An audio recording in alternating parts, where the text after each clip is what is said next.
Welcome to our reflection from Grace for today, September 11th, 2020. I was thinking about what had transpired 19 years ago today, and I remember exactly where I was. I remember exactly how I felt, and seeing our country, our nation under attack. One thing I do remember, of course, all the vivid pictures and the graphic pictures and the towers falling. One of the things I noticed and I remember about that time was that during that time it wasn't a division of political groups. It wasn't a difference of Democrats, Republicans, Libertarians. We were actually, during that time and for a number of period after that, we were united. We knew who the enemy was. We knew some drastic measures had to be taken, and we came together as a country. Another thing that I remember about that time is that the church house. Boy, the churches were full. People were concerned about their spiritual relationship. They were worried about where they're going to go when they die. They thought it better start getting into church. And over time, of course, that kind of waned away, and they have drifted far away, and as our nation has drifted far away from God. But I just like to just remind you that the sacrifice that was made, I know I don't have to, but the sacrifice that was made by our military, by our first responders, by the firemen, the policemen, I just pray for their families today. As we continue looking at Psalm 27, this is, of course, is David's psalm of confidence. I'll read just the first 5 verses, then we'll look at verses 5 and 6. It says, "The Lord is the light of my salvation.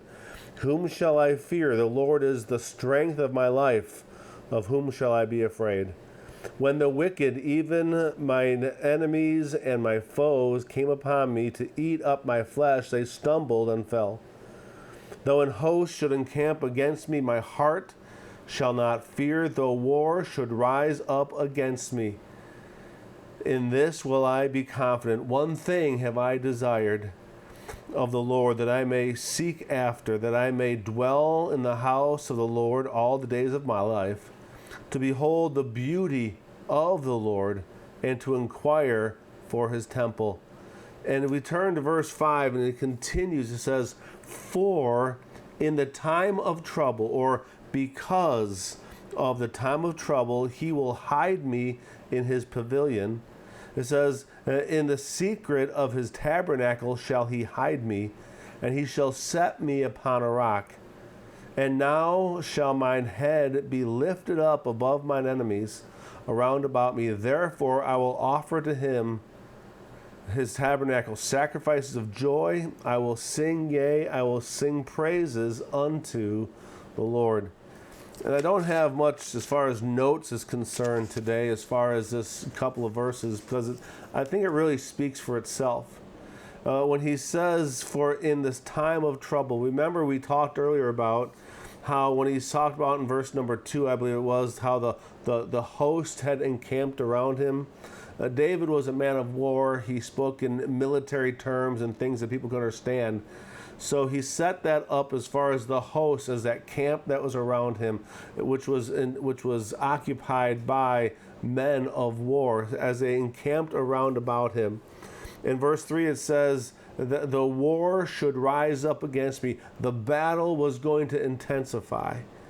And then he says in verse number 5, "For in the time of trouble," that's talking of a military campaign. Now, I am not a military, I've never been in the military, I'm not a military historian, but I do read a little bit from time to time. And what I see as far as when I read about military campaigns, it's not just one group of people going in there and it's over. There's wave after wave after wave. The first wave will come in. The second wave will come in and take up another part. A third wave will come in. And you see this in David's life, his foes and his enemies. He says, in the time of trouble, the time of war, the time of these campaigns, he says, he shall hide me. And then he says again, he shall hide me. Now, we all have probably played the game hide and seek. You count to 10 and people go and hide, and you're protected where you're hidden because they don't know where you're at. And then, of course, you'll get found out sooner or later. But here I believe in Psalm 27, was David is saying that God is going to hide him, and he's going to protect him. He said he's going to protect him in his pavilion. That word pavilion carries the idea of his dwelling place. And he goes on, he says also in verse number 5, that he will hide him in his secret of his tabernacle. And then he said, he shall set me upon a rock.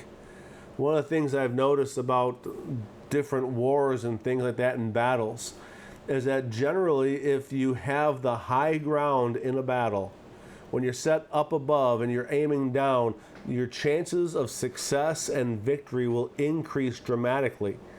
And I see that here in this word. He says, and he shall set me upon, he's going to put him up above his enemies, his foes, his things that he's battling.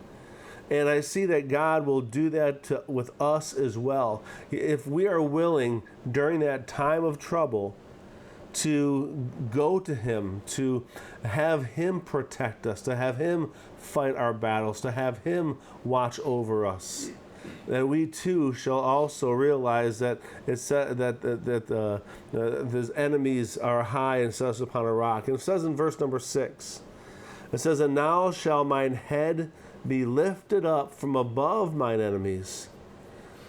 And it's giving the idea of that confidence, that picture of confidence. His head is not dragging down low. His head is up high. He has that confidence in knowing that he is going to be victorious, that he is going to win the battle. It's a picture of triumph. It's a picture of confidence. It's a picture of victory when his head was lifted up high like that. And then it says also there in verse 6, it says, and therefore will I offer in my tabernacle sacrifices of joy, willingly give that joy. I will sing, yea, I will sing praises unto the Lord. Just rejoicing. You know, God does not really care of how our voice sounds. You know, I don't have the greatest voice, and I'm not trained in it like others, but I enjoy singing praises unto the Lord. It doesn't have to be in pitch. It doesn't have to be, the timing has to be perfect. God just wants us to sing praises unto him. He wants us to honor him, and because of everything that he does for us. And then he says in verse 7, hear, O Lord, when I cry with my voice, have mercy also upon me and answer me. We'll look at that portion and a few other verses next week.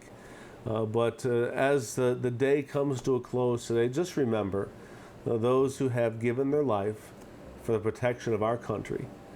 And I look forward to seeing each and every one of you on Sunday morning as we worship him.